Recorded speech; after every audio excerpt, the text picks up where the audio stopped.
Assalamualaikum warahmatullahi wabarakatuh. Selamat siang dan salam sejahtera untuk kita semua. Selamat siang. Tabipun Ngalingpuro. Ya Bun. Yang terhormat Ibu Daniel selaku Kepala UPTD Satuan Pendidikan SD Negeri 1 Gunung Madu. Yang kami hormati Ibu Bapak calon guru penggerak angkatan ke-11. Yang kami hormati Ibu Bapak Dewan Guru SD Negeri 1 Gunung Madu. Puji syukur kehadirat Tuhan Yang Maha Esa yang telah memberikan rahmat hidayah dan meringankan langkah kita sehingga pada siang hari ini, pada hari Kamis tanggal 22 Agustus 2024 bertempat di Aula SD Negeri 1 Gunung Madu, kita masih bisa diberikan kesempatan untuk berkumpul berbagi praktik baik dalam acara diseminasi berbagi praktik baik tentang budaya positif calon guru penggerak angkatan ke-11 tahun 2024 Kabupaten Lampung Tengah. Salawat dan salam marilah senantiasa kita sambung-agungkan kehadirat Nabi besar Muhammad Sallallahu Alaihi Wasallam yang syafaatnya selalu kita nantikan di yaumil kiamat. Amin amin Allahumma amin. Izinkan saya berdiri di sini untuk memandu acara ini dari awal hingga akhir, dan berikut susunan acara pada siang hari ini. Acara yang pertama yaitu pembukaan, dilanjutkan dengan doa, kemudian menyanyikan lagu Indonesia Raya. Acara berikutnya sambutan presentasi dari calon guru penggerak angkatan ke-11. Setelah itu dilanjutkan dengan diskusi dan tanya jawab dan penonton. Agar acara pada siang hari ini diberikan kelancaran dari awal hingga akhir dan memberikan manfaat bagi kita selaku para pendidik, mari kita bersama-sama mengucapkan doa dan semangat. Bismillahirrahmanirrahim. Acara berikutnya yaitu doa yang akan diimami oleh Bapak Sulistiono SPD. Kepada Bapak Sulistiono disilakan.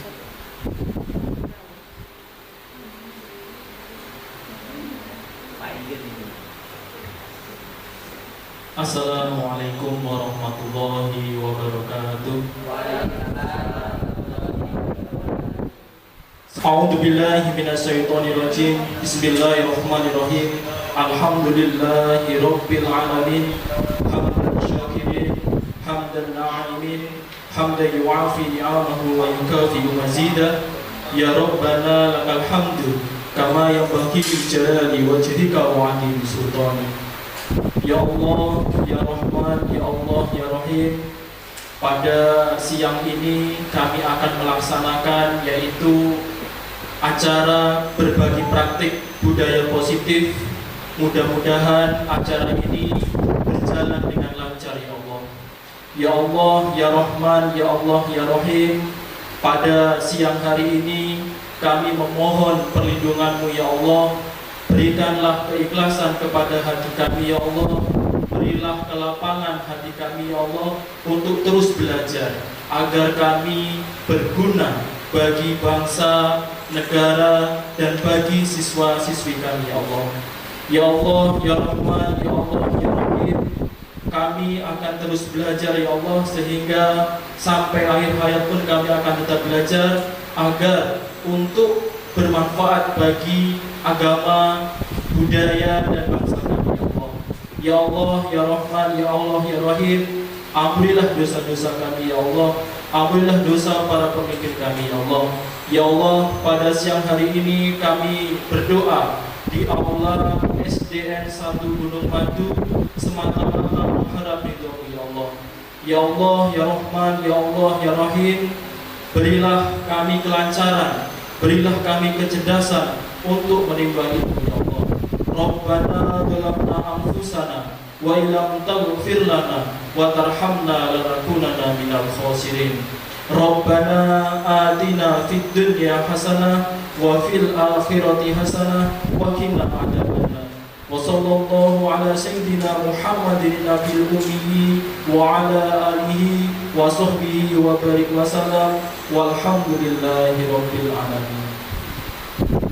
Saya akhiri, wassalamualaikum warahmatullahi wabarakatuh.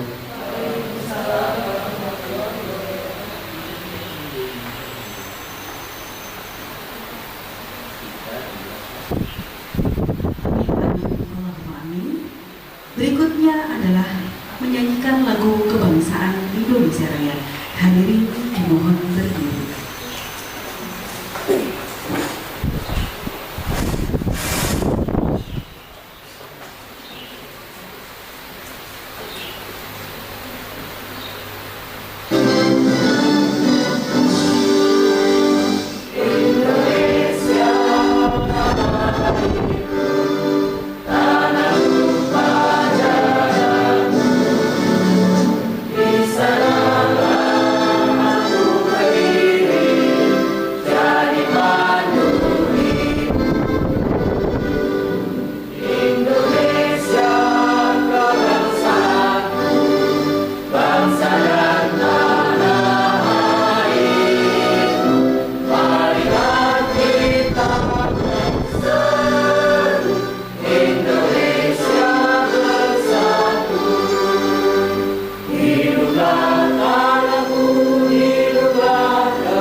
Silakan duduk kembali.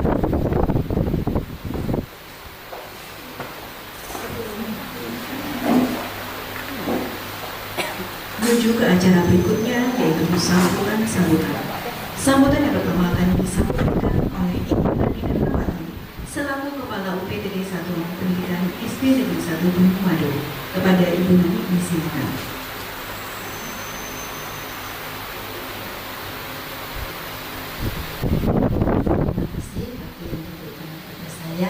Yang terhormat Bapak Ibu calon guru penggerak angkatan yang ke-11, yang saya hormati Bapak Ibu dan hadir pada sore hari ini, saya ucapkan selamat sore semuanya. Sore.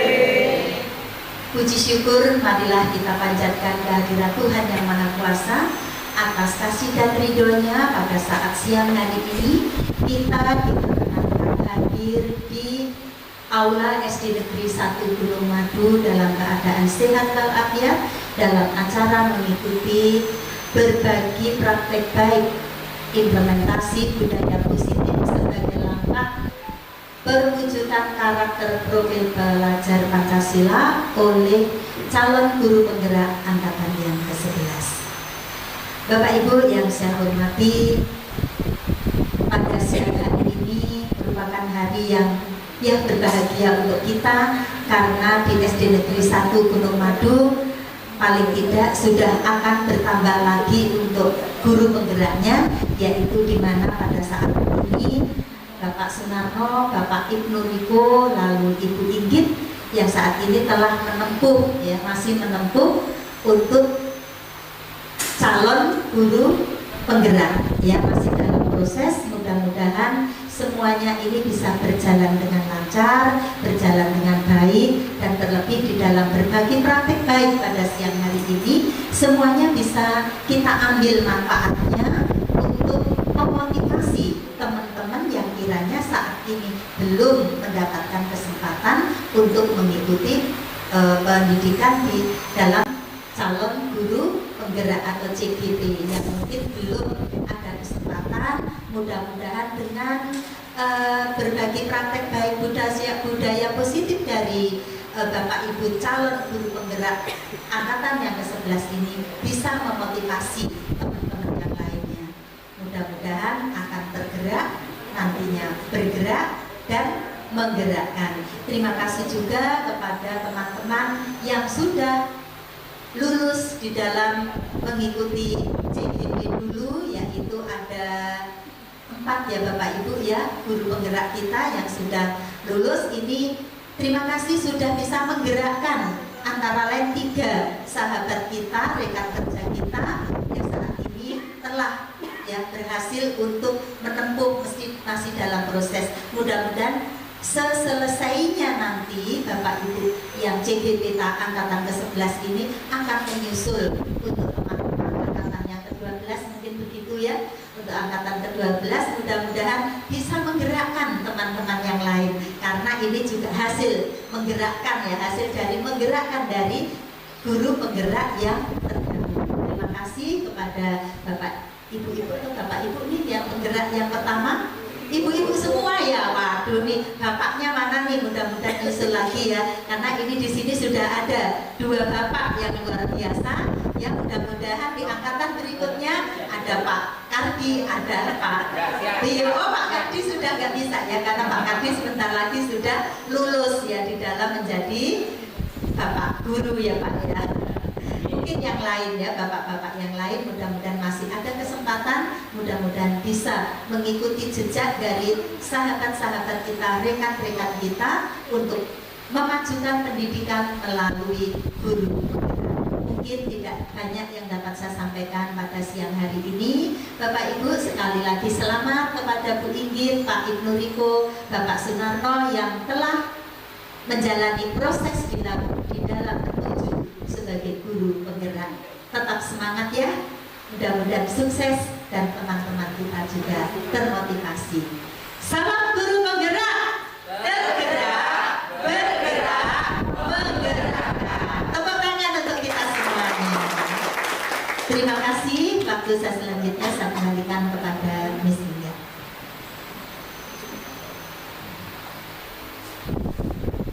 Terima kasih Bu Nani atas motivasi dan dukungannya. Semoga setelah ini untuk rekan-rekan ibu bapak guru ada yang menyusul kami untuk tetap tergerak, bergerak dan menggerakkan, dan selanjutnya tetap masih mau dan bisa berbagi praktik baik antar sesama kita, berkolaborasi sesama pendidik dan juga peserta didik. Untuk angkatan ke-12 ini sepertinya sebentar lagi akan dibuka pendaftarannya. Silakan Bapak Ibu rajin-rajin buka SIM PKB-nya. Siapa tahu Bapak Ibu adalah salah satu sasaran untuk bisa menjadi calon guru penggerak di angkatan yang ke-12 ini. Karena yakinlah melalui pendidikan guru penggerak itu kita sebagai pendidik akan lebih merasa bahwa kita butuh selalu untuk terus belajar dan belajar, karena seorang pendidik itu adalah pembelajar sejati. Betul ya Ibu Bapak, seperti itu ya, karena tugas kita adalah mendidik, maka waktu belajar kita itu sepanjang hayat. Terima kasih sekali lagi untuk Ibu Bapak yang sudah ada di depan kita, 3 orang Ibu Bapak guru calon guru penggerak. Terus semangat, waktu belajarnya masih ada beberapa bulan lagi, dan semoga semangatnya tidak berhenti di akhir pendidikan guru penggerak saja, justru akan lebih termotivasi lagi, memicu lagi semangatnya untuk bergerak dan menggerakkan rekan-rekan lainnya. Berikutnya langsung saja kita akan memasuki acara inti pada kegiatan siang hari ini, yaitu diseminasi atau sharing session tentang berbagi praktik baik budaya positif yang akan disampaikan oleh ketiga calon guru penggerak angkatan ke-11 dari Kabupaten Lampung Tengah, yaitu Ibu Inggit Dwi Nur Anggita Presti, Bapak Muhammad Riko, dan Bapak Sunarno SPDI. Waktu presentasi dan diseminasi kami silakan kepada Ibu Bapak. Monggo bisa diatur masing-masing Ibu Bapak yang berdiri. Kami mohon kepada Ibu Bapak yang hadir pada siang hari ini juga untuk dapat proaktif dalam mengikuti sharing session ini, karena nanti setelah ini akan ada sesi tanya jawab. Jadi saya harapkan akan ada pertanyaan dan juga terlibat dalam sebuah diskusi kolaborasi, sehingga selesai dari kegiatan ini kita betul-betul bisa mendapatkan satu hal yang bisa kita bawa ke dalam kelas kita masing-masing ataupun di sekolah kita. Baik, langsung saja akan saya serahkan kepada Pak Riko. Pada Pak Ibu, silakan Pak Ibu. Terima kasih Bismillah atas waktunya. Terima kasih juga atas kebersediaannya untuk melakukan kegiatan destinasi pada hari ini. Saya akan menjelaskan yang pertama dalam kebutuhan dasar manusia. Yang paling utama dan paling penting bagi kita manusia yaitu adalah kebutuhan untuk bertahan hidup. Untuk itu saya akan menjelaskan tentang kebutuhan bertahan hidup yang tidak sama. Kebutuhan hidup yaitu termasuk survival atau kegiatan kita setiap hari, baik makan, minum, tidur, itu adalah kebutuhan pokok yang harus kita penuhi. Dan baik kita sebagai guru ataupun sebagai siswa, kita juga memiliki kebutuhan untuk bertahan hidup. Jadi di abad ke-21 ini kita dituntut untuk belajar dan belajar supaya kita menjadi manusia yang tidak tertinggal. Di sini kami menyampaikan materi bukan karena kami bisa, tapi mungkin karena kami sudah lebih dulu diberitahu, jadi bisa memberitahu Bapak Ibu sekalian.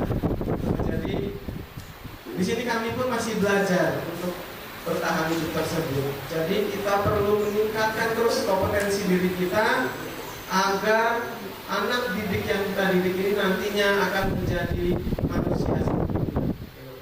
Menurut filosofi Ki Hajar Dewantara, bahwa kita itu harus mendidik anak seperti menanam pohon. Jadi menanam pohon itu atau menanam tanaman itu tidak sama. Seperti menanam padi, menanam jagung, membutuhkan waktu yang berbeda-beda. Jadi sekali lagi sebagai guru kita tidak boleh menyamakan anak-anak, karena pada dasarnya anak itu memiliki kepribadian dan kebutuhan yang berbeda-beda. Untuk kebutuhan yang kedua, next Pak. Kebutuhan yang kedua adalah cinta dan kasih sayang. Oke, silakan.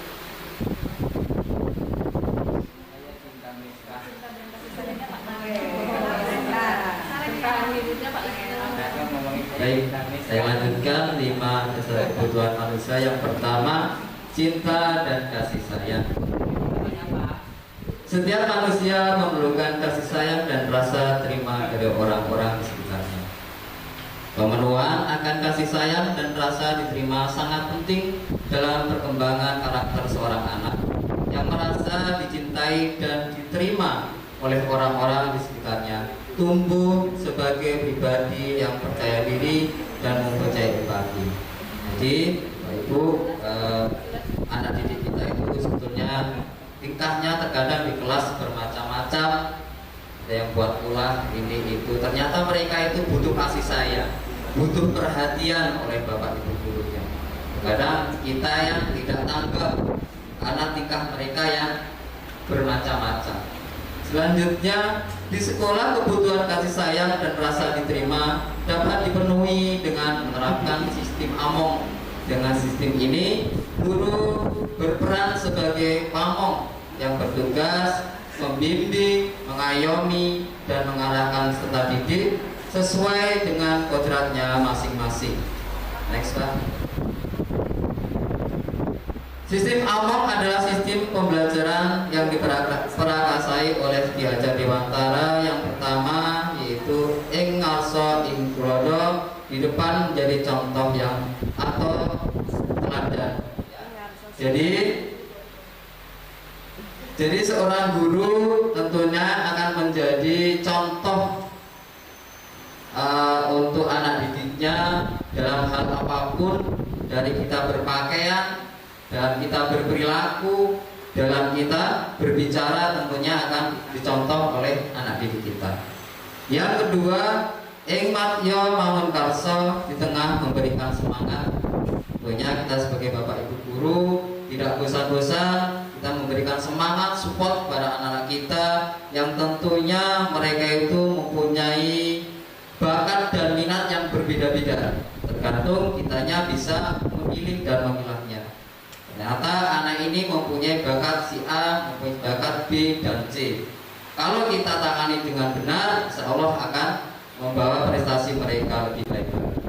Yang ketiga, Tuturi Handayani di belakang memberikan dorongan dan arahan.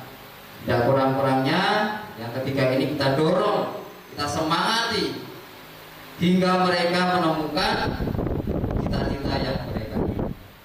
Next, Pak. Kebebasan.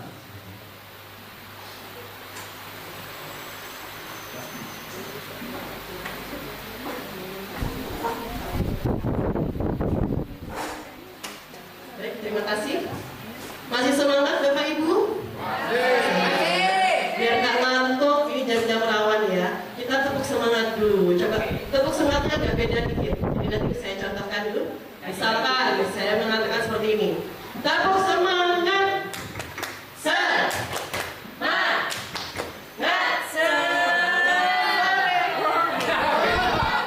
Bisa. Jadi agak beda dikit ya. Mulai ya. 1, 2, 3. Tepuk semangat.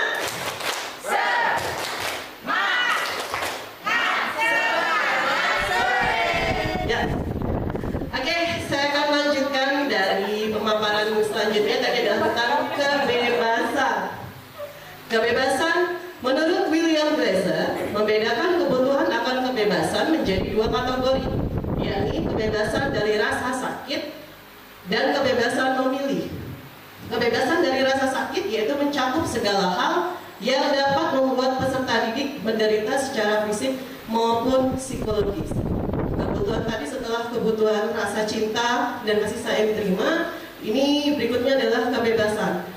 Pada dasarnya setiap anak yang mempunyai permasalahan di sekolah, jadi kan banyak anak-anak kita yang kita hadapi memunculkan masalah setiap harinya, itu mungkin ada beberapa kebutuhan dasar yang mereka kurang dapatkan di lingkungan rumah, sehingga mereka memunculkan satu tindakan sebagai bentuk protes pada dirinya yang kurang mendapatkan kebutuhan dasar tersebut. Salah satunya itu bagian dari kebutuhan dasar kebebasan. Nah, menurut William Glasser, kebebasan seperti itu ada dua kebutuhan yang menjadi dua kategori dalam kebebasan. Jadi kebebasan dari rasa sakit dan kebebasan memilih.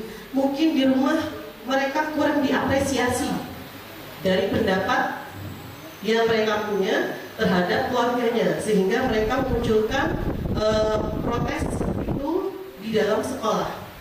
Mungkin pada saat mereka mempunyai seperti keinginan untuk mau makanan apa atau mau belajar apa, pendapat mereka tidak didengarkan oleh keluarganya. Apa yang mereka sukai, saya sukanya menggambar, seperti contoh, misalkan seperti itu. Tetapi orang tuanya ingin anak ini pintar dalam akademiknya di bidang matematika, sehingga orang tuanya mempush di bagian untuk berhitung yang harus dikuasai. Nah, mungkin seperti ini anak untuk bagian kebutuhan dasar kebebasannya tidak dilihat. Jadi mungkin kebutuhan kebebasannya menjadi salah satu penyebab anak itu memunculkan sikap negatif yang ada di sekolah. Oke, berikutnya. Kesenangan.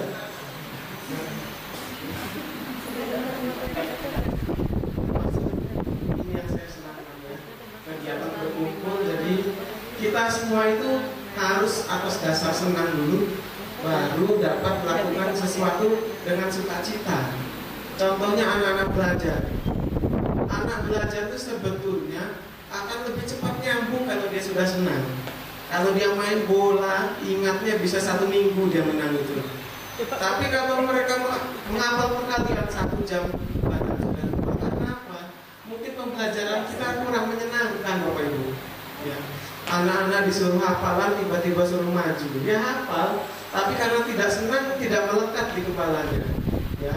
Jadi anak-anak itu kita atur pembelajaran pembelajarannya ya di sini dijelaskan bahwa pembelajaran itu harus dapat menciptakan pembelajaran yang menyenangkan.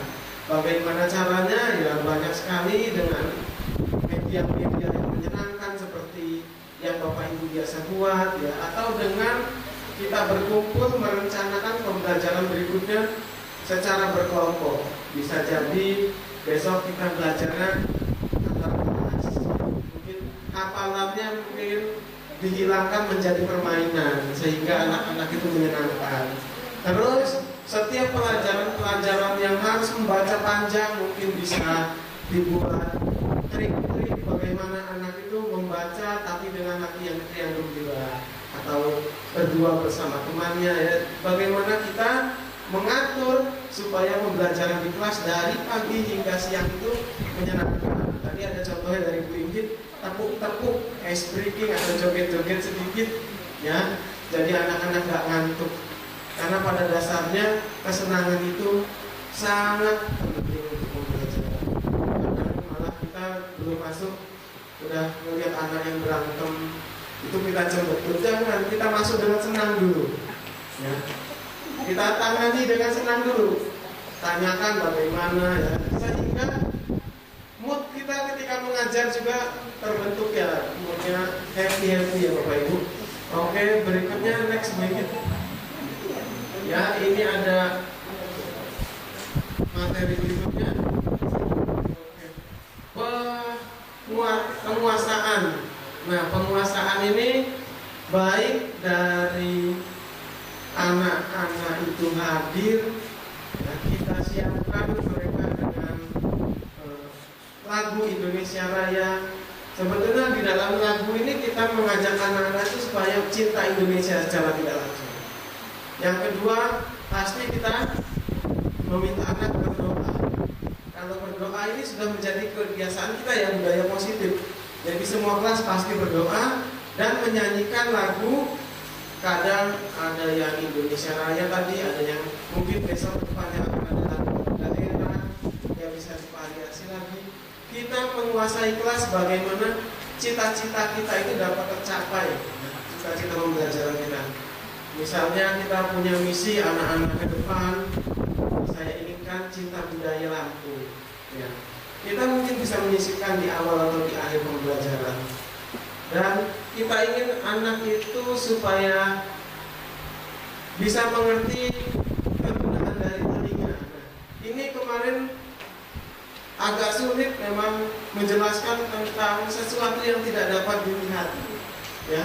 Nah, telinga di bagian luar itu ada daun telinga ya Pak, di dalamnya ada gendang telinga. Nah, mereka membayangkan kayak apa sih Pak gendangnya? Apa kayak yang dipukul-pukul ketika ada pasar malam itu Pak? Nah, ya kita membayangkan anak-anak itu memberikan contoh konkret. Nah, seperti itu kita menguasai kelas. Oh, jadi bentuknya salurannya seperti apa ya? Atau bentuk mata, sesuatu yang tidak dapat dilihat itu sebetulnya abstrak. Anak kita, kalau kita katakan, apakah paham anak-anak? Mungkin jawaban mereka saya yakin paham, tapi bayangan mereka nggak ada. Kalau kita tidak bisa membawa bukti konkretnya, mungkin bisa melalui media-media seperti visual dan lain sebagainya. Bapak Ibu, sekarang sudah canggih, kita dimanjakan dengan teknologi, tinggal kita yang harus mengupgrade diri hingga kita bisa menguasai pembelajaran dari awal hingga akhir. Nah, di sini ada budaya positif. Dari susunannya, peraturan menjadi keyakinan menjadi lingkungan yang positif, dan positif nanti menciptakan budaya yang positif ya. Akan dilanjutkan.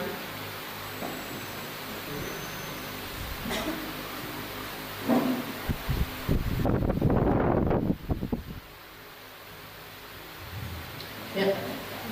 Berikutnya adalah peraturan kelas.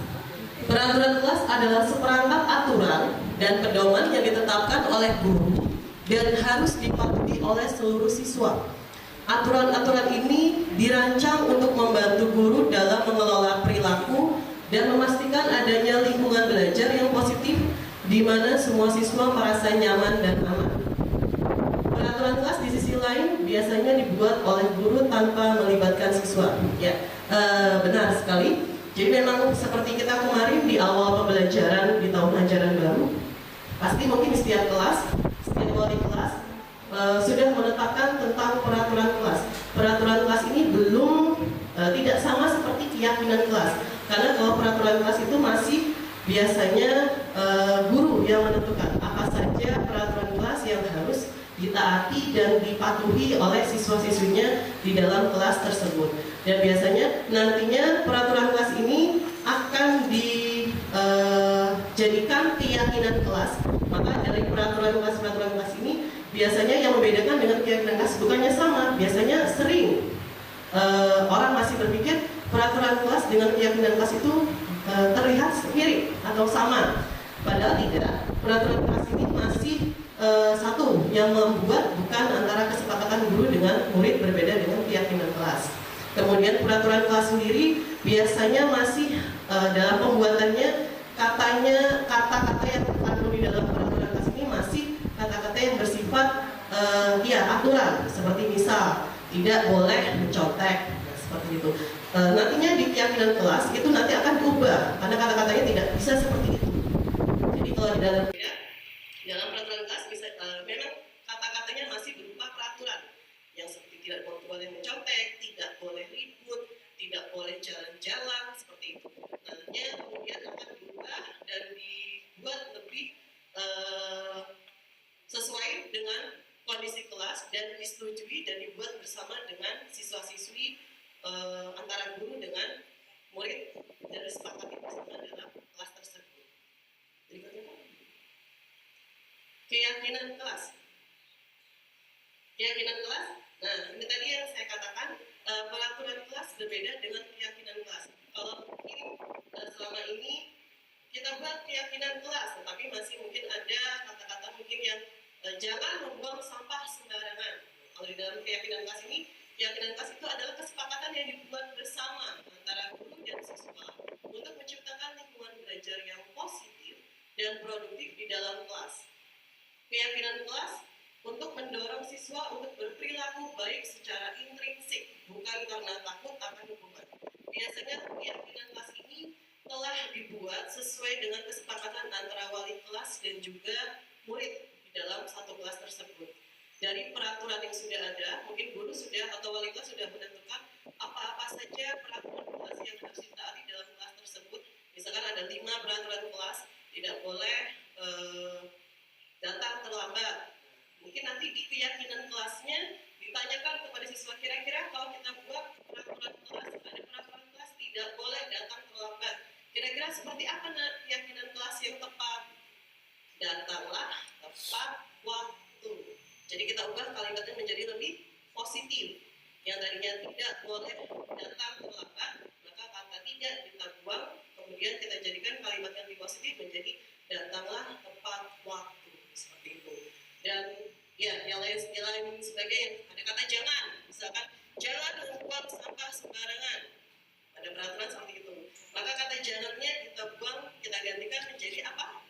Buanglah sampah pada tempatnya. Jadi dari peraturan-peraturan kelas yang sudah ditentukan oleh wali kelas, kemudian ditanyakan kembali atau diberikan kembali ke kelas tersebut, ditanyakan kepada murid-muridnya, kira-kira dari peraturan kelas yang sudah ada, jika kita buat menjadi keyakinan kelas kita, maka akan menjadi bagaimana? Jadi dibuat satu persatu dari peraturan yang sudah ada, kita buat keyakinan kelas disesuaikan dengan peraturan yang masih ada, disepakati bersama. Kalimat-kalimat yang negatif dalam peraturan kelas kita ubah menjadi kalimat yang lebih positif. Seperti itu. Yes. Oke, budaya positif akan disampaikan oleh Baik, Bu. Saya lanjutkan. Budaya positif. Jadi dari tujuannya budaya positif itu tentunya sesuatu yang baik. Budaya positif adalah kebiasaan-kebiasaan baik yang seharusnya ada di dalam lingkungan sekolah. Untuk menerapkan budaya positif di sekolah tentunya diperlukan peran guru dan sekolah yang optimal. Jadi budaya positif itu alhamdulillah di sekolah kita sudah sering kita laksanakan, kita praktekkan. Di Di pelajaran agama sendiri, anak-anak saya terapkan yaitu sholat duha sebelum dimulainya pembelajaran. Agar apa? Anak-anak terbiasa dengan melakukan hal baik. Awalnya anak-anak dipaksa dan akhirnya menjadi terbiasa. Nggak hanya itu aja, jadi sesuatu yang lain seperti membuang sampah, terus piket dalam kelas, ketika pulang membersihkan sampah laci yang berserakan. Sebelum meninggalkan kelas, maka kelas harus terlebih dahulu bersih. Sehingga sekolah akan mencetak anak-anak yang berakhlak dan berbudi pekerti yang mencintai lingkungan. Tidak hanya akhlaknya yang baik, perilakunya yang baik, tapi harus mencintai lingkungannya. Jadi tidak hanya perilakunya yang baik, tapi ketika ada kotoran, ada sampah, mereka tidak membuangnya. Artinya tidak sesuai dengan apa yang dicita-citakannya. Yang pertama, melaksanakan tata tertib. Jadi anak-anak harus mematuhi tata tertib yang ada di ruang sekolahan, yaitu seperti Inge tadi, yaitu berangkat tepat waktu, mengerjakan PR, mengerjakan tugas, membawa peralatan sholat, dan lain sebagainya. Cinta kebersihan lingkungan itu sudah pasti kita terapkan, dan tidak bosan-bosan juga Bapak Ibu gurunya setiap upacara beritahu kepada anak didiknya bahwa sampah harus tetap bersih, dan mungkin menjadi PR sampah kita ini belum tertangani dengan baik. Maksudnya gimana caranya sampah plastik itu kita bisa olah menjadi suatu kerajinan. Yang ketiga, kejujuran, religius, peduli, toleransi, dan berjiwa manusiawi. Mudah-mudahan dengan budaya positif tertanam di dalam jiwa anak-anak, anak-anak akan menjadi anak-anak yang berjiwa nasionalisme. Saya lanjutkan tentang teori motivasi, yaitu ada 3. Motivasi itu ada motivasi yang pertama untuk menghindari hukuman. Yang kedua, motivasinya untuk mendapatkan imbalan. Yang ketiga, untuk menghargai diri sendiri. Jadi dari ketiga motivasi ini nanti kita akan tentukan motivasi mana yang sangat baik. Motivasi yang pertama, menghindari hukuman, itu mungkin hanya dia ingin mentaati peraturan. Dan yang pertama ini, ya, anak-anak sebagian takut datang terlambat itu bukan karena takut ketinggalan pelajaran, tapi karena takut diberikan hukuman oleh kelas.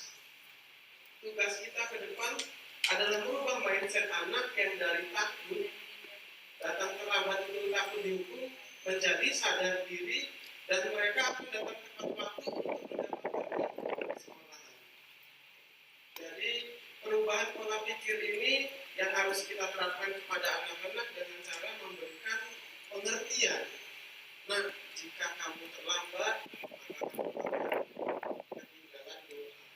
Di mana doa itu sangat penting. Tanpa adanya doa, ya, ilmu akan sulit masuk. Dengan berdoa kita meminta kepada Allah, maka insya Allah hari ini pelajaran akan diterima dengan baik. Mungkin dengan kesadaran seperti itu, anak-anak besok lebih termotivasi untuk datang lebih awal, karena dia mempersiapkan dirinya untuk belajar di hari itu. Itu contoh-contohnya. Terus mereka juga lebih cenderung untuk menghindari atau menjauhi hukuman fisik. Takut dihukum, Pak, disetrap, atau lebih buruknya lagi nanti bersihin kamar mandi, contohnya seperti itu kan. Dulu waktu sekolah ya, kalau membersihkan kamar mandi itu seperti hal yang biasa ya. Sebenarnya yang kita lakukan dulu itu nggak tepat. Kamu kalau telat nanti bersihin kamar mandi, ya udah sampai belajar masuk ke kamar mandi. Ya termasuk saya dulu agak sering terlambat. Terus kalau sekarang gimana? Ya ada kemajuan lah, datangnya sebelum nanti gitu kan. Kedepannya gimana? Ya datangnya pagi-pagi sekali lah mungkin bantu jaga sekolah. Bapak Ibu ya, ini dia agak ngantuk kan ya Bapak Ibu. Oke lanjut, Pak Narno untuk mendapatkan imbalan yang kedua. Nah ini kita memang wajib memberikan apresiasi kepada anak, tapi jangan sampai kebiasaan kita itu menimbulkan hal yang buruk. Jadi suatu ketika kita boleh memberi apresiasi kepada anak, tetapi kalau setiap hari kita berikan dalam yang sama dan kepada orang yang sama, maka kedepannya bisa jadi anak tersebut ingin mendapatkan juara kelas karena mendapatkan imbalan. Jadi anak ini kita ajarkan bagaimana caranya mempelajari sesuatu untuk dirinya sendiri. Manfaatnya akan dirasakan oleh dirinya sendiri. Ketika dia belajar, maka dia mengetahui manfaat. Pembelajaran itu memang sangat penting. Nah, kalau kamu belajar A, nanti kamu akan bisa melakukan A. Jadi kalau kamu belajar B, kamu akan bisa melakukan B. Jadi motivasi itulah yang kita harus tanamkan kepada anak-anak, bukan nah kalau kamu nanti menang akan mendapatkan hadiah ini. Nah seperti itu ya, baru kurang lebih ya. Oke, next one.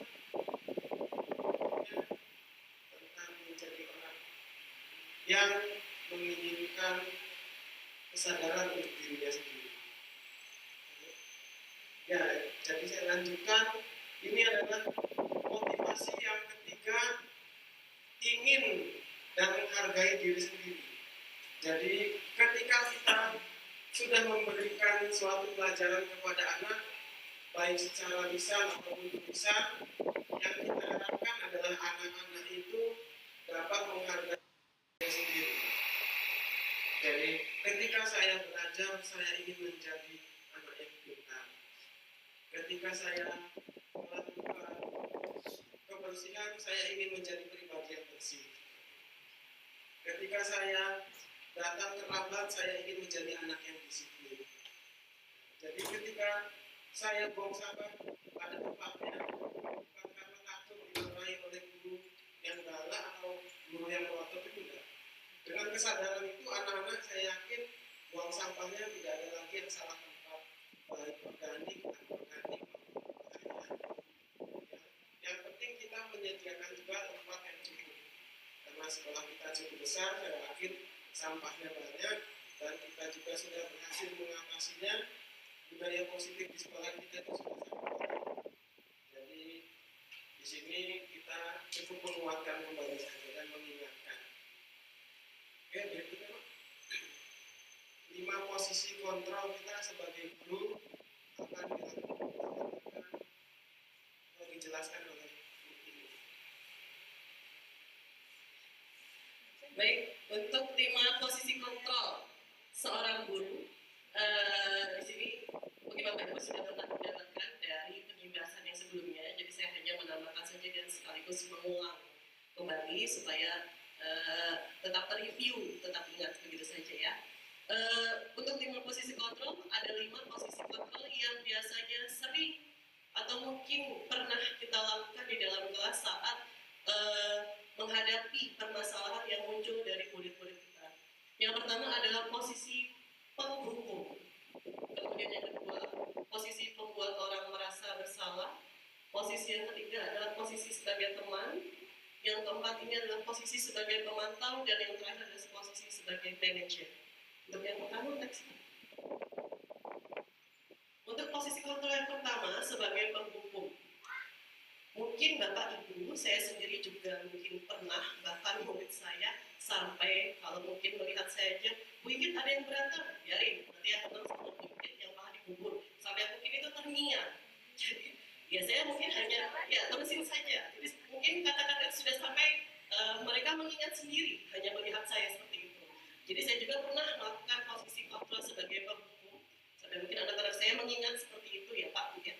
Jadi memang posisi kontrol sebagai penghukum ini kalau di zaman yang sebelumnya memang mungkin sangat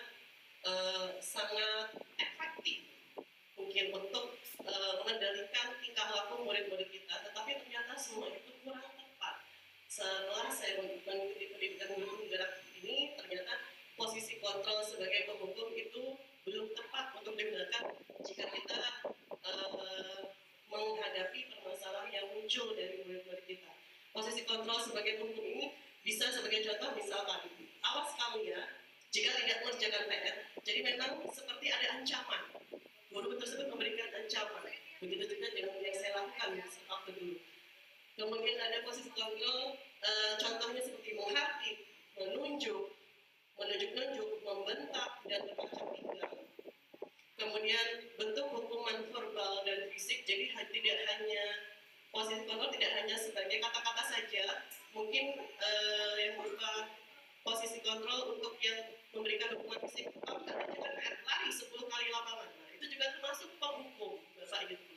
Kemudian biasanya efek yang ditimbulkan jika kita menindak murid yang muncul masalah dalam kelas kita menindaknya dengan posisi kontrol penghukum, maka biasanya efek samping yang timbul itu adalah murid akan memberontak dan menjadi pendendam.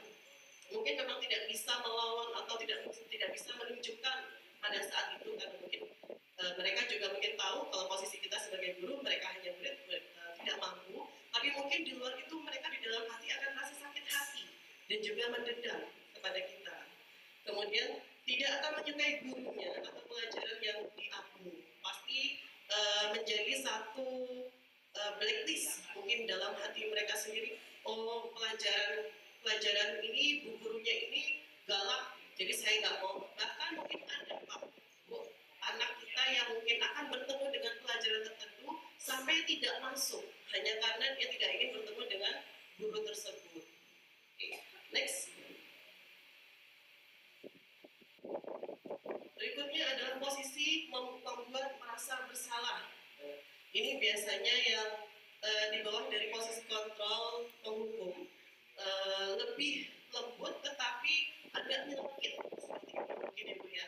Jadi beliau mungkin berusaha untuk menyadarkan anak didiknya yang membuat satu masalah dengan berkata misalkan suaranya cenderung tenang, melembut, namun menyalahkan murid. Kemudian kesalahan yang dilakukan murid membuat gurunya menderita.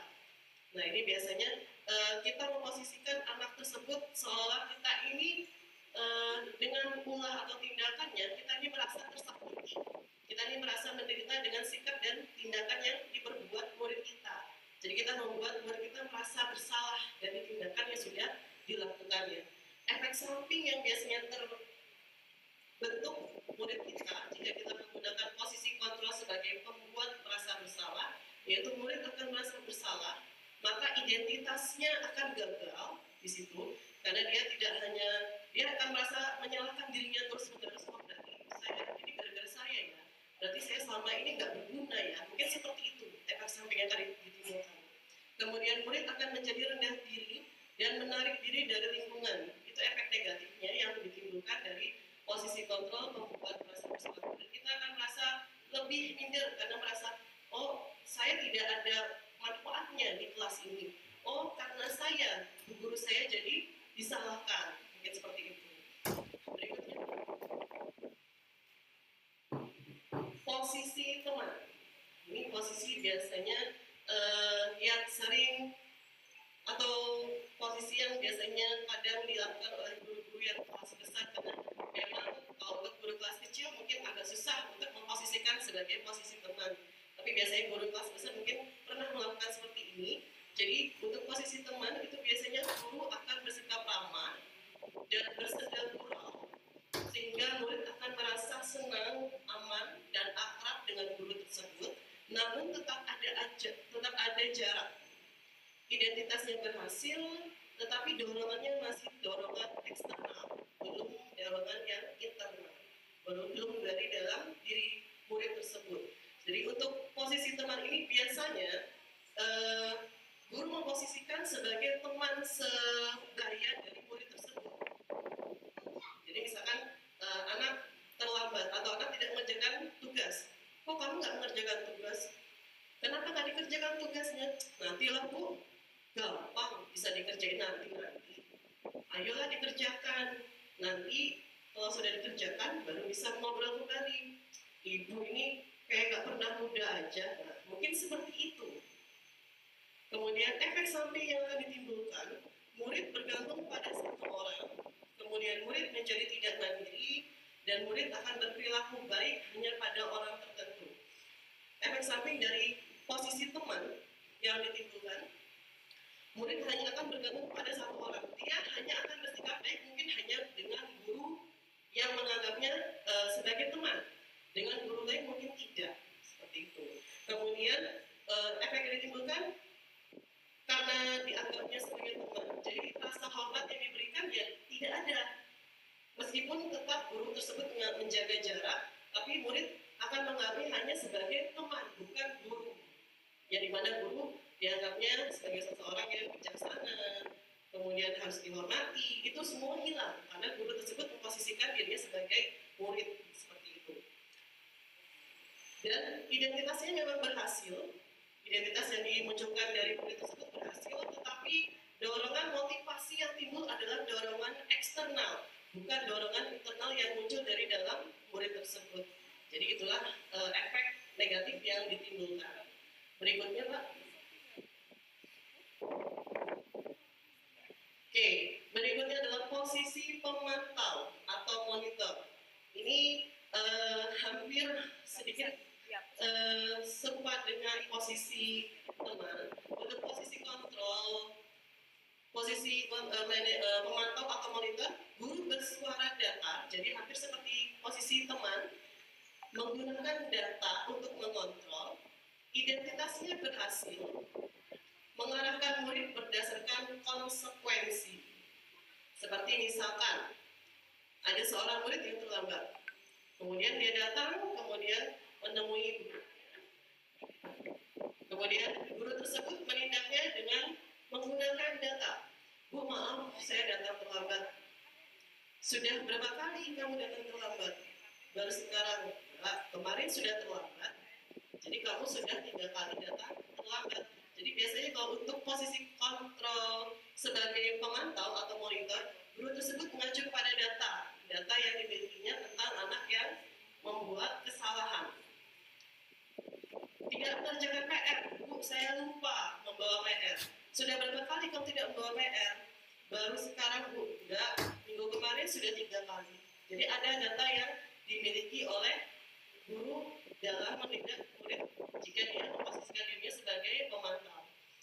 Jika menggunakan posisi kontrol ini, seperti dengan tadi posisi kontrol sebagai teman, akan tetapi untuk siswa diarahkan mengarahkannya berdasarkan konsekuensi.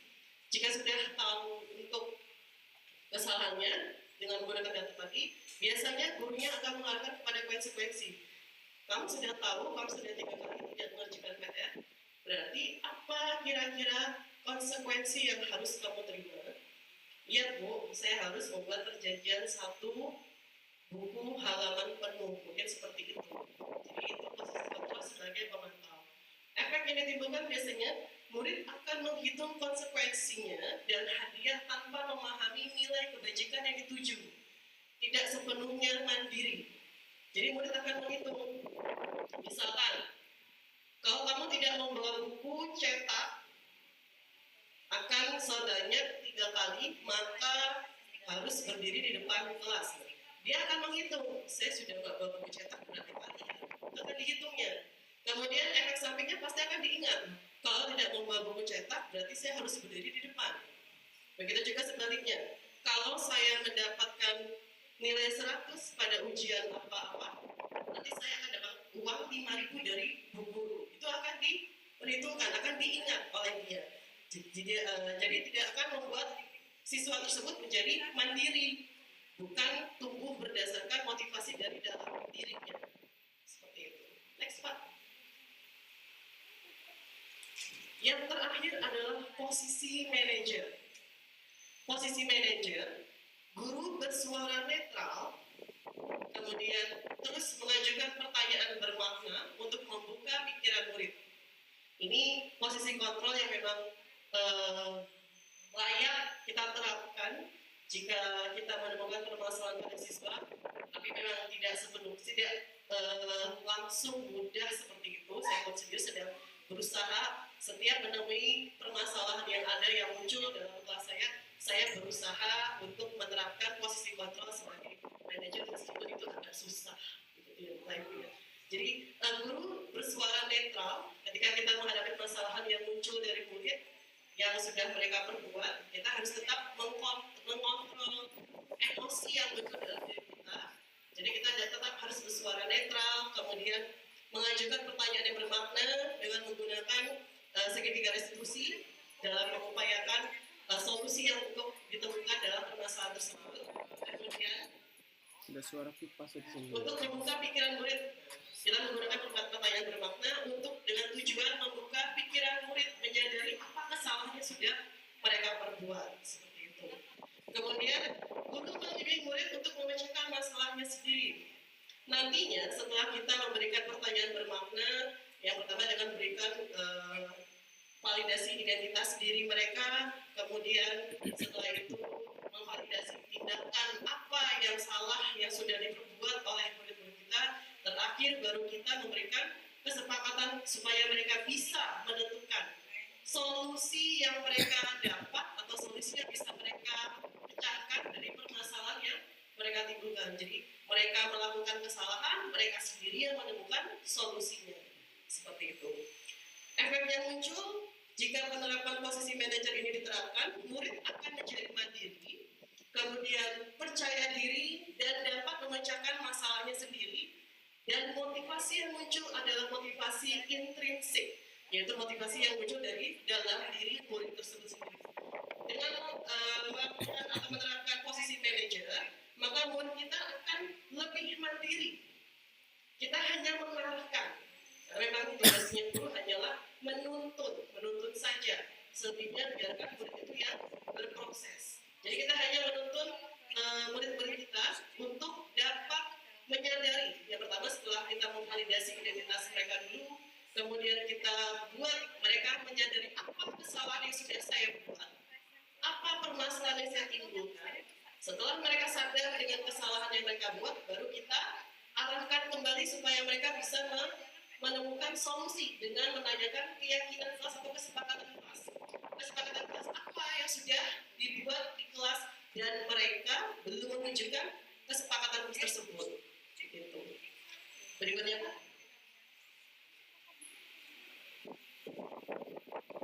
Baik, selanjutnya Pak Lapo. Baik, terima kasih Bu Yit. Bapak Ibu, di dalam saya ini dalam guru, ternyata selama saya ngajar hampir 10 tahun lebih, ternyata yang saya lakukan salah Bapak Ibu. Itu ternyata guru itu ada tata caranya menyelesaikan masalah pada siswa. Zaman saya dulu ngajar sampai saya sebelum mengikuti guru penggerak itu ternyata salah.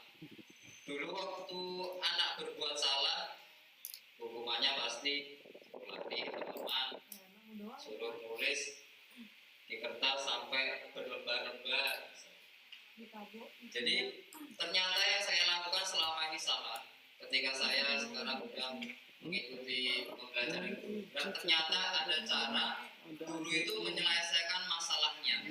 Yang pertama yaitu menstabilkan identitas. Ketika anak-anak tahu anak-anak itu salah, jadi kita sebagai guru tidak langsung memvonis anak tersebut. Kamu ini pasti, kamu ini yang salah, kamu pasti yang salah, dan lain sebagainya. Kita langsung tentukan anak tersebut. Ternyata tidak seperti itu. Kita stabilkan dulu, kita panggil anaknya, kita dudukkan, kita tanya baik-baik. Nah, apa kesalahan kamu? Ini Pak, Bapak dulu juga pernah loh salah seperti itu. Jadi anak itu jiwa sudah stabil. Bapak dulu pernah salah juga loh. Nah, jadi anak jiwanya sudah kita stabilkan dulu. Menstabilkan identitas anak dulu. Yang selanjutnya menvalidasi tindakan yang salah. Next Pak. Segitiga restitusi, yaitu adalah salah satu cara proses dialog yang dijalankan oleh guru atau orang tua agar dapat menghasilkan murid yang mandiri dan bertanggung jawab. Next, Pak. Menstabilkan identitas. Lanjut, Pak. Dua, memvalidasi tindakan yang salah. Memvalidasi tindakan yang salah adalah upaya untuk membantu siswa mengidentifikasi kebutuhan dasar yang menyadari mereka melakukan kesalahan. Jadi kita validasi anak tersebut biar dia itu anak itu mengaku bahwa dia itu melakukan kesalahan sendiri. Bukan kita yang memvonis anak-anak kamu salah, yang kamu lakukan itu salah anak, bukan. Tapi gimana caranya anak tersebut mengakui bahwa yang dia lakukan itu adalah salah, yang dia lakukan itu belum benar. Itu adalah salah satu validasi tindakan yang salah. Artinya guru tidak langsung memvonis anak tersebut, tapi gimana caranya anak tersebut bisa memberitahukan kepada gurunya bahwa mereka yang salah. Next, Pak. Next. Yang ketiga, menanyakan keyakinan. Menanyakan keyakinan artinya mengajak siswa menemukan cara untuk berperilaku lebih baik dan tidak melanggar tata tertib sekolah. Contoh kalimat yang diterapkan dalam tahapan ini adalah nilai-nilai yang telah disepakati oleh siswa. Jadi setiap guru mata pelajaran atau guru kelas itu mempunyai kesepakatan kelas, yang mana bisa kesepakatan kelas itu artinya hal-hal yang melanggar di dalam kelas itu anak-anak akan diberitahu. Misal, nak, pelanggaran apa yang telah kamu lakukan? Iya Pak, saya salah, saya telah melanggar kesepakatan kelas nomor sekian. Jadi anak-anak tahu dengan kesepakatan kelasnya. Artinya anak-anak tahu melanggar bahwa dia melanggar kesepakatan kelas. Contoh kasus pada siswa yang suka melanggar tata tertib, guru dapat memantau, merefleksi dan mengingat kembali nilai-nilai sekolah serta membantunya merefleksi apa yang ingin capai dan seperti apa dia di masa yang akan datang. Jadi gimana caranya nanti anak-anak akan terbiasa ketika anak-anak bersalah itu dia akan mengaku dengan sendirinya bahwa dia telah melanggar kesepakatan kelas yang telah ditentukan dalam kelas masing-masing. Untuk praktek langsung atau mungkin kita lihat dari kasus yang ada dulu. Kasus yang ada yaitu seorang anak bernama Adi yang terlambat datang ke sekolah. Kemudian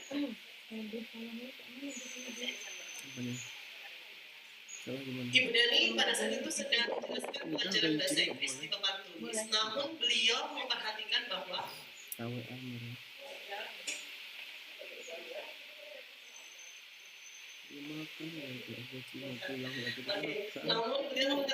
Fajar malah tidur-tiduran dan tampak acuh pada pelajarannya. Kemudian Ibu Dani mengatakan, Fajar, coba jawab pertanyaan nomor 3. Kemudian maju ke depan dan kerjakan di papan tulis. Fajar pun tampak malas-malasan maju ke depan, dan sesampai di depan papan tulis pun Fajar hanya diam terpaku sambil memegang buku bahasa Inggrisnya dan memainkan spidol di tangannya. Ayo Fajar, makanya jangan tidur-tiduran. Lain kali perhatikan. Sudah sana, duduk kembali. Kira-kira siapa yang bisa? Fajar pun kembali duduk di bangkunya. Hal seperti ini sudah sering kali terjadi pada Fajar, seperti tidak memperhatikan dan acuh tak acuh, sehingga nilai-nilainya pun tidak terlalu baik untuk pelajaran bahasa Inggris. Pada saat ditegur oleh Bu Dani, Fajar hanya menjawab, tidak tahu Bu. Ibu Dani pun menjawab diri, gimana kamu Fajar? Kamu tidak kasihan sama ibu ya? Ibu sudah capek-capek mengajar kamu, tidak kasihan sama ibu. Dan Fajar pun dia membisu.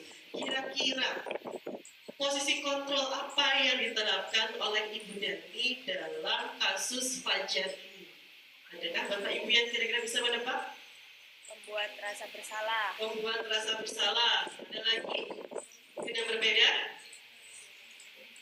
penghukum, dan pembuat rasa bersalah. Oke. Next, Pak. Dari kasus Fajar yang ada, Fajar tidur-tiduran dan tampak acuh tak acuh saat pelajaran bahasa Inggris. Kemudian Ibu Dani memperhatikan Fajar tidur-tiduran dan kemudian Ibu Dani meminta Fajar duduk ke depan untuk menjawab soal. Sesampainya di depan, Fajar hanya diam terpaku. Ibu Dani mengatakan, "Ayo Fajar, makanya jangan tidur-tiduran. Lain kali perhatikan. Nilai Fajar tidak terlalu bagus untuk mata pelajaran bahasa Inggris." Ibu Dani mencoba untuk mengambil empati dan rasa bersalah Fajar. Maka untuk posisi kontrol dari analisis studi kasus Fajar ini yang tepat adalah posisi kontrol mengambil empati dan rasa bersalah adalah berarti membuat rasa bersalah. Jadi Ibu Dani memposisikan sebagai membuat rasa bersalah dan mengupayakan Fajar untuk merasa bersalah atas tindakan yang diperbuatnya. Oke, next Pak. Posisi kontrol yang diambil oleh Ibu Dani dalam pendekatannya kepada Fajar tadi kita sudah jawab bersama, yaitu membuat rasa bersalah. Kemudian dari tindakan yang dilakukan oleh Fajar, kebutuhan apa yang diperlukan oleh Fajar, kebutuhan dasar apa? Tadi kita pelajari, kita bahas ada 5 kebutuhan dasar. Yang pertama tadi ada kebutuhan bertahan hidup, kemudian ada kebutuhan cinta dan rasa diterima, kemudian yang keempat ada kebebasan, kesenangan, dan penguasaan. Ada kebutuhan apa yang kurang dipenuhi dari Fajar sehingga dia melakukan tindakan tersebut. Kira-kira kebutuhan yang mana? Bapak Ibu bisa menebak? Cinta dan kasih sayang dan kebutuhan untuk diterima. Ada yang sepakat atau mungkin ada yang berbeda? Sama, ya. Dari mungkin di rumahnya dia kurang perhatian. Mungkin di rumahnya tidak ada apresiasi dari keluarganya. Sehingga dia di sekolah mencari perhatian dari bapak ibu guru yang mengajarnya. Mungkin seperti itu. Yang ketiga, bila mana Ibu Dani mengambil posisi pemantau, apa yang akan dilakukan atau dikatakan olehnya tadi adalah posisi kontrol sebagai pembuat rasa bersalah. Namun jika Bu Dani memposisikan dirinya sebagai pemantau, posisi pemantau, kira-kira bagaimana kata-kata yang akan disampaikan oleh Ibu Dani? Ada yang tahu Bapak Ibu? Pemantau. Kira-kira kata-kata apa yang akan diucapkan oleh Ibu Dani jika dia memposisikan dirinya sebagai pemantau? Tadi kan kita menebaknya atau menganalisis adalah posisinya sebagai pembuat rasa bersalah. Karena Ibu Dani mencari empati dan mencari membuat bersalah Fajar. Tetapi jika di sini posisi kontrolnya ada sebagai pemantau, kira-kira kata-kata apa yang diucapkan oleh Ibu Dani dalam menghadapi Fajar? Ada yang mungkin bisa apa peraturan yang sudah pernah dibuat di kelas? Peraturan apa yang sudah pernah dibuat di kelas? Nih, ada yang lain? Bu Aida mengatakan peraturan apa yang sudah dibuat di kelas Fajar? Mungkin seperti itu. Adakah yang lain? Jika posisi Ibu Dani sebagai posisi pemantau. Tadi posisi pemantau kan sudah saya sampaikan. Nah, sekarang Ibu Dani memposisikan dirinya sebagai posisi pemantau. Kira-kira apa yang akan diucapkan oleh Ibu Dani pada saat beliau menghadapi Fajar yang bermula seperti itu? Adakah yang bisa menyampaikan pendapatnya? Menanyakan keyakinan kelas yang pernah dibuat bersama. Oke, ya. Untuk posisi pemantau, tadi mungkin bisa kembali Pak Ibu. Posisi pemantau. Mainan lah, jelas. Oh yang ini kelas mainan tidak Iya, dapat tuh. kecil banget tuh kan. Lagi. Sekarang nggak bisa bedain loh tuh. Nah, oke. Posisi pemantau ini tadi, guru bersuara data, kemudian menggunakan data untuk mengontrolnya, kemudian efek yang ditimbulkan adalah identitas siswa berhasil mengarahkan murid berdasarkan konsekuensi. Ya, kita bisa tidak memperhatikan pelajaran. Seperti itu ya. Sudah berapa pelajaran, sudah berapa pertemuan kamu tidak pernah memperhatikan pelajaran bahasa Inggris yang Ibu Dani berikan. Oke, seperti itu bisa. Kemudian benar tadi mengarahkan berdasarkan konsekuensi. Kesepakatan kelas apa yang sudah kita buat dan kamu melanggarnya. Mungkin ya tidak memperhatikan pelajaran, Bu, kita akan menjawab seperti itu. Kemudian apa konsekuensi dari tindakan yang sudah kamu langgar? Dia akan menyebutkan, ya Bu, saya tidak akan mengulanginya. Atau mungkin, ya Bu, saya berjanji tidak akan mengulang kembali. Seperti itu. Oke, lanjut Pak.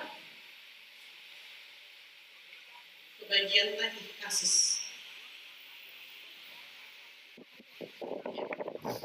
Ya. Kemudian ke yang terakhir, pertanyaan terakhir. Apabila Anda adalah kepala sekolah di sekolah pelajar dan mengetahui hal ini, bagaimana tindak lanjut Anda?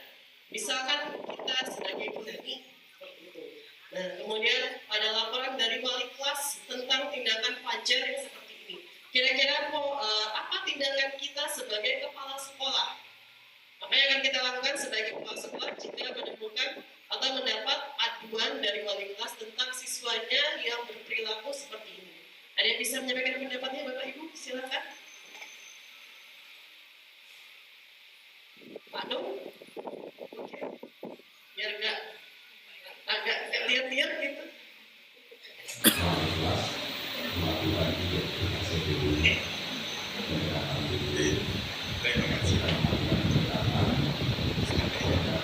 Siswa lalu mengamalkan mungkin pendekatan juga dengan orang tua untuk melihat pengalaman apa yang dialami si pelajar tadi di rumah, jangan sampai nanti tindakan yang kita lakukan kurang tepat karena hanya melihat yang terjadi di sekolah atau melihat yang terjadi di rumah. Itu. Terima kasih Pak Nur. Baik, terima kasih Pak Nur. Baik, ya saya sangat setuju juga. Jadi memang mungkin jika sebagai kepala sekolah, yang pertama adalah menanyakan kembali atau mungkin mendengarkan kembali penjelasan lebih jelas dari wali kelas yang mengadukan tentang permasalahannya tersebut. Kemudian memanggil anak beserta dengan orang tuanya karena memang kita tidak bisa 100% atau mungkin langsung menyulap anak yang mungkin yang tadi bermasalah, kemudian kita buat menjadi anak yang baik atau mungkin anak yang berprestasi, itu tidak mungkin tanpa bantuan dari anak itu sendiri. Perkembangannya berpengaruh kepada 3 lingkungan, yaitu sekolah, keluarga, sekolah, dan masyarakat. Jadi dari 3 lingkungan itu sangat membentuk dari karakter anak tersebut. Jika anak mempunyai masalah, maka kita harus mengoreksi dari 3 lingkungan yang ada. Bagaimana di sekolahnya, bagaimana di keluarganya, apakah semua kebutuhan dasarnya sudah terpenuhi? Dari kelima kebutuhan dasar itu, apakah sudah tercukupi semua? Kenapa sampai dia melakukan tindakan negatif di sekolah? Kemudian jika di rumah sudah terpenuhi semua, bagaimana di sekolah? Apakah dia diapresiasi? Apakah dia diterima di sekolahnya? Kemudian bagaimana jika di masyarakat? Apakah di masyarakat dia diterima oleh lingkungan masyarakat? Apakah dia mendapatkan perlakuan yang baik dari lingkungan masyarakat? Itu yang mungkin kita bisa koreksi. Karena tidak mungkin anak memunculkan masalah jika dari kebutuhan dasarnya semua tercukupi seperti itu. Jadi memang jika kita sebagai kepala sekolah, sama seperti Pak Nur tadi, keluarganya atau orang tuanya kita tanyakan, kemudian anaknya juga kita panggil, kita tanyakan, kita selidiki lebih lanjut apa permasalahan sebenarnya, baru kita tentukan solusi dari permasalahan tersebut. Oke, next.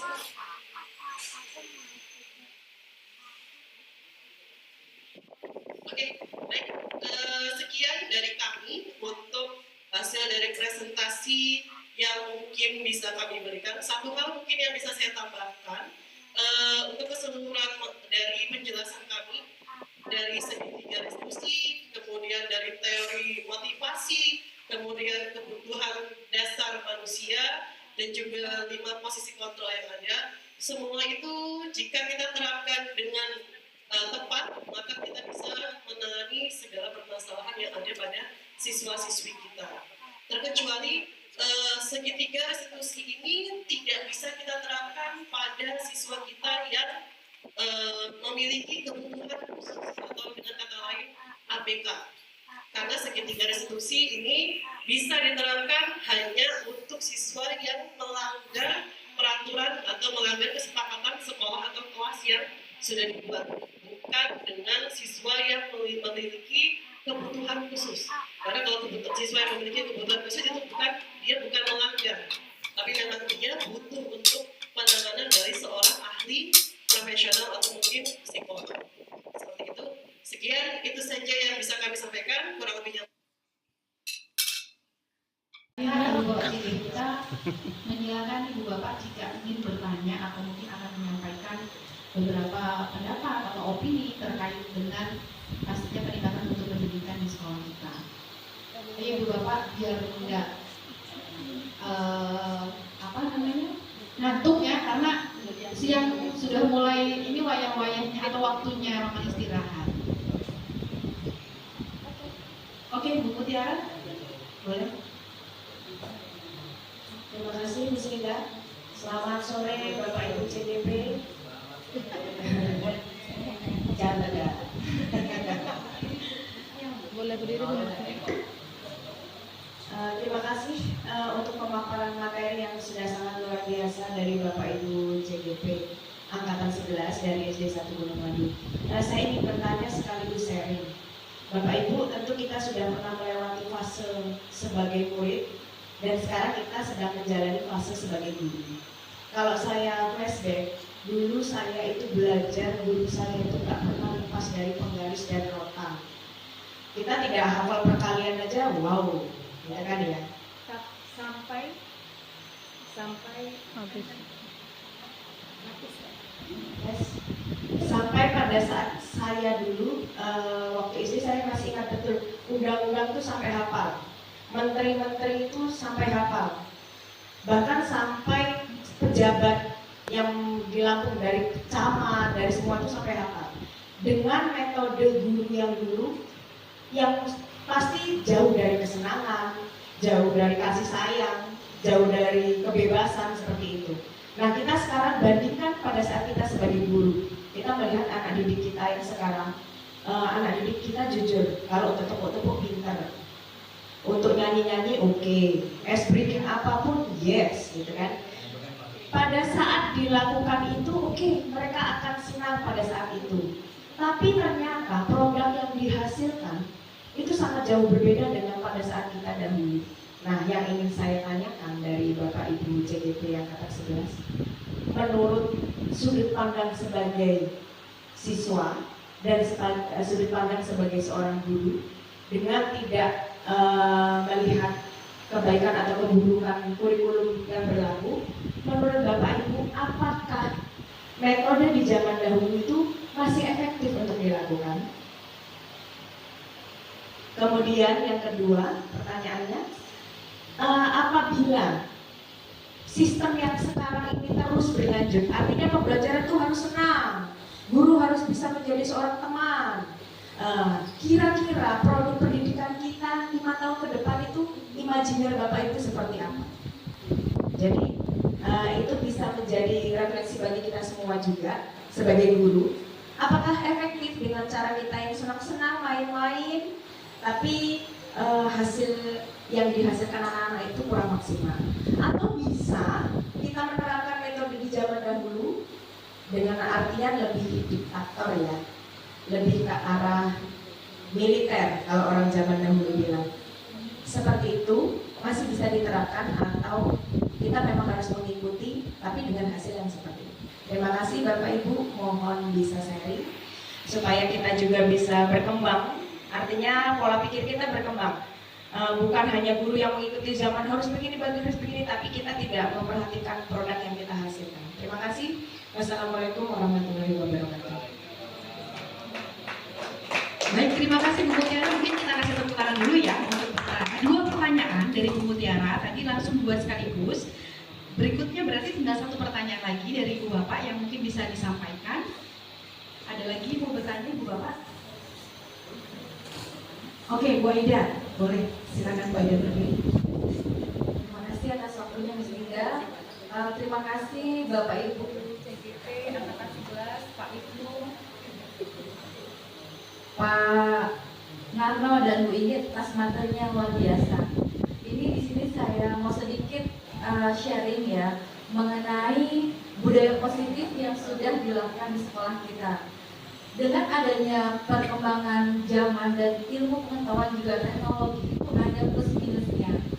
Nah, anak-anak di kelas khususnya, terutama di kelas saya, ketika melakukan suatu kesalahan, contohnya saja kesalahannya itu berkata kasar, dan itu kita sudah selidiki, kita sudah cari tahu, sudah validasi, sudah semua hal kita lakukan, anak itu sudah kita nasihati dan mereka mengakui dan tidak akan mengulanginya.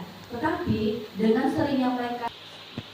Baik, terima kasih Bu Aida. Jadi kalau bisa saya rangkum, intinya adalah apa treatment yang bisa membuat peserta didik kita itu menjadi kapok atau jerah tidak melakukan sesuatu hal yang dianggap melanggar keyakinan atau kesepakatan kelas, begitu ya Bu ya.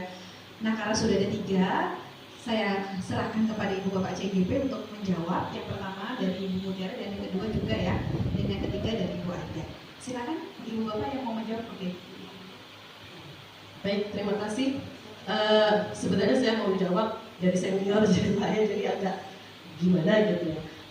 Mungkin hanya sharing.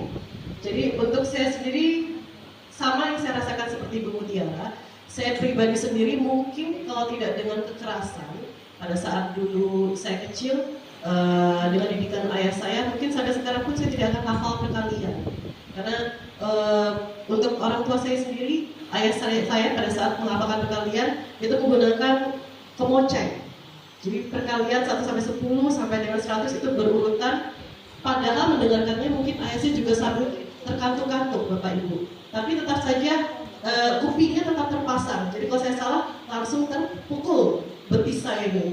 Jadi memang itu, dan saya rasa kalau tidak dengan begitu mungkin sekarang saya juga tidak akan hafal perkalian begitu.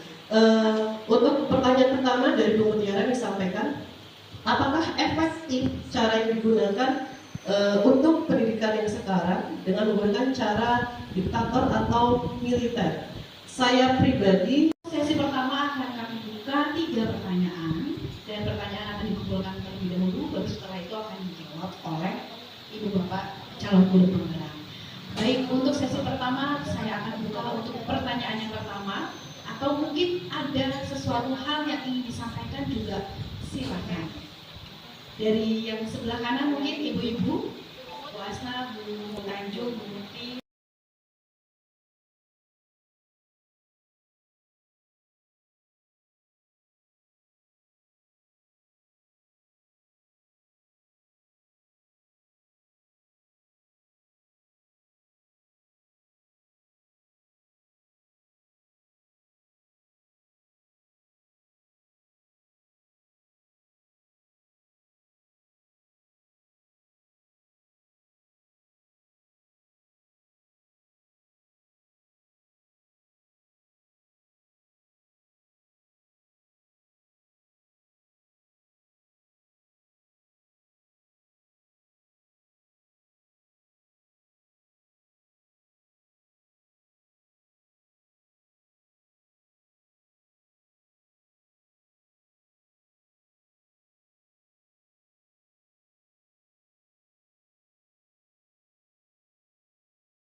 pribadi, untuk saya pribadi, saya 50-50 menerapkannya seperti itu untuk Bu Mutiara. Karena saya sendiri beruntung mendapatkan kelas yang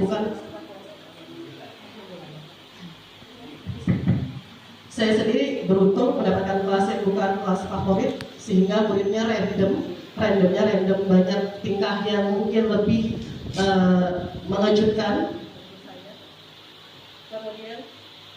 Kemudian saya menerapkannya 50-50. Jadi pada saat saya anggap anak tersebut masih bisa ditindak dengan cara apa metode yang bisa diterapkan seperti dalam pendidikan guru penggerak ini, menggunakan restitusi, kemudian menggunakan posisi kontrol yang tepat, posisi manajer, itu akan saya terapkan. Tetapi jika lebih sudah saya terapkan seperti 2 tahun lalu, mungkin akan sesekali saya terapkan dengan pendidikan yang menggunakan tindakan yang militer. Dengan ini saya tetap menerapkan dengan meminimalisir tindakan saya secara fisik. Saya lebih menerapkan dengan konsekuensi, karena kalau dalam konsekuensi ini di dalam pendidikan guru penggerak pasti diperbolehkan, karena konsekuensi itu berbeda dengan sanksi. Konsekuensi itu lebih kepada hukuman, tindakan yang diperbolehkan untuk membuat siswa merasa sadar akan kesalahan dirinya. Berbeda dengan sanksi. Sanksi itu lebih kepada hukuman fisik, membersihkan WC, kemudian lari keliling lapangan, itu lebih ke hukuman fisik. Saya menerapkannya setengah-setengah di antaranya seperti itu. Jadi jika masih saya bisa terapkan dengan tindakan, saya terapkan berikan restitusi terlebih dahulu, kemudian saya terapkan posisi kontrol sebagai manajer. Jika itu efektif, maka saya rasa cukup. Tetapi jika memang anak tersebut masih mengulang beberapa kali, maka saya berikan. Jika anak itu masih mengulang tindakannya beberapa kali, maka tindakan yang saya lakukan adalah dengan menerapkan konsekuensi. Konsekuensi yang saya berikan, saya memilihnya konsekuensi yang mendidik, mungkin seperti itu. Untuk pertanyaan yang kedua tadi, itu sudah menjawab Ibu ya. Pertanyaan pertama dengan pertanyaan kedua. Jadi saya rasa tadi kalau untuk saya pribadi, yang pertama Mutiara menanyakan apakah itu efektif, saya mengatakan ya ada kalanya efektif, ada kalanya kita seperti menarik ulur. Jadi kita seperti menarik ulur bermain layangan. Anak itu kita umpamakan seperti layangan. Kadang kala kita ulur dengan tetap mengawasi atau dengan tetap memantau, mungkin kita bisa menggambarkannya dengan posisi sebagai manajer. Ada kalanya kita tarik supaya tetap pada koridornya, tetap pada batasan-batasan yang sudah ada. Mungkin seperti itu. Mungkin Bapak Ibu CGP, Bapak yang lain bisa menambahkan? Bapak Ibu atau Bapak Natu, silakan. Baik, saya akan melanjutkan tadi pembahasan nomor 2. Apakah pembelajaran sekarang sudah sesuai dan 5 tahun ke depan anak kita akan jadi seperti apa? Yang pertama, pembelajaran kita yang sekarang ini saya rasa sudah cukup baik, di mana kurikulum itu pada dasarnya menyempurnakan kurikulum yang sebelumnya. Jadi kalau kita berbicara dari sudut pandang positifnya, sekarang hampir tidak ada kekerasan yang terjadi pada anak.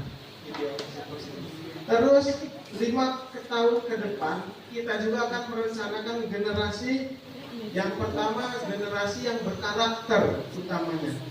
Jadi karakter di sini adalah sopan santun, perilakunya baik, ucapannya baik, sehingga ke depannya anak Indonesia bisa menjadi pemimpin-pemimpin yang memiliki karakter yang bisa membawa Indonesia menjadi lebih baik lagi.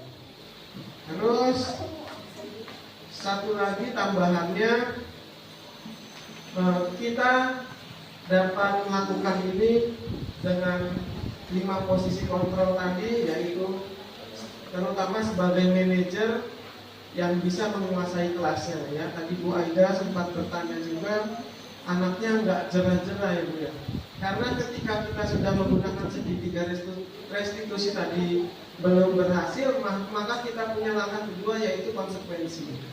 Konsekuensi itu sudah disepakati oleh baik guru, murid, dan wali murid. Jadi kedepannya tidak ada lagi protes anak saya dikasih PR terlalu banyak, diberikan tugas atau pulang terlambat, ya karena orang tua sudah mengetahui konsekuensinya.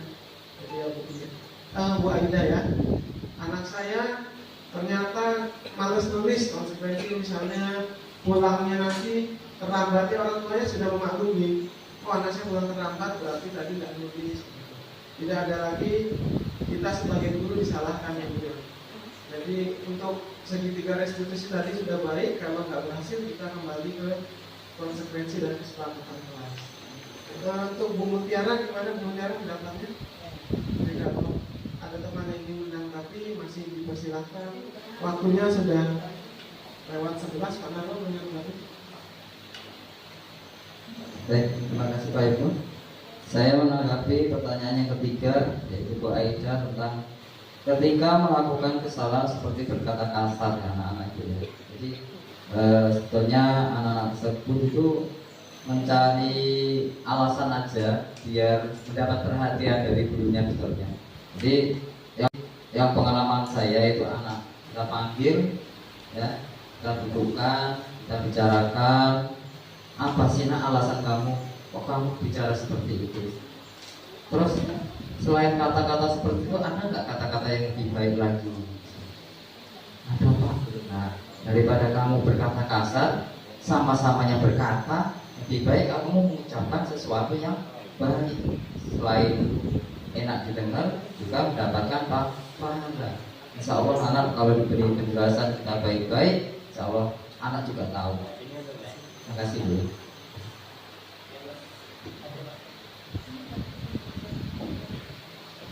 Baik, terima kasih Bu Inggit, Pak Ibnu dan Pak Sunarno.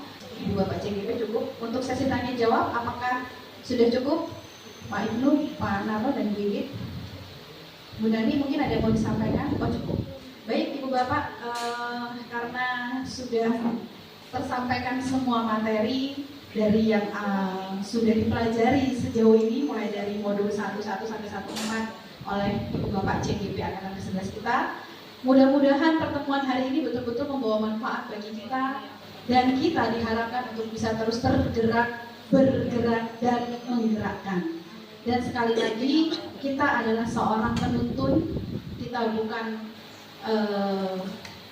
bukan menarik anak-anak kita, tapi kita betul-betul menuntun, menebalkan apa yang sudah ada pada anak kita sesuai dengan kodrat alam dan kodrat zamannya. Tujuan kita sama semua, ingin anak-anak kita itu mencapai keselamatan dan kebahagiaan setinggi-tingginya. Mereka selamat, bahagia dunia dan akhirat. Amin ya rabbal alamin. Mungkin itu yang bisa saya sampaikan sebagai penutup pada acara sore hari ini. Saya selaku pembawa acara mohon maaf apabila saya memandu kegiatan ini ada kekurangan, ada kata yang tidak berkenan di hati Bapak Ibu semua. Sekali lagi saya ucapkan terima kasih atas kehadiran Bapak Ibu semua. Kita akan berjumpa lagi di acara atau sharing session berbagi praktik baik selanjutnya. Terima kasih. Wassalamualaikum warahmatullahi wabarakatuh. Selamat sore.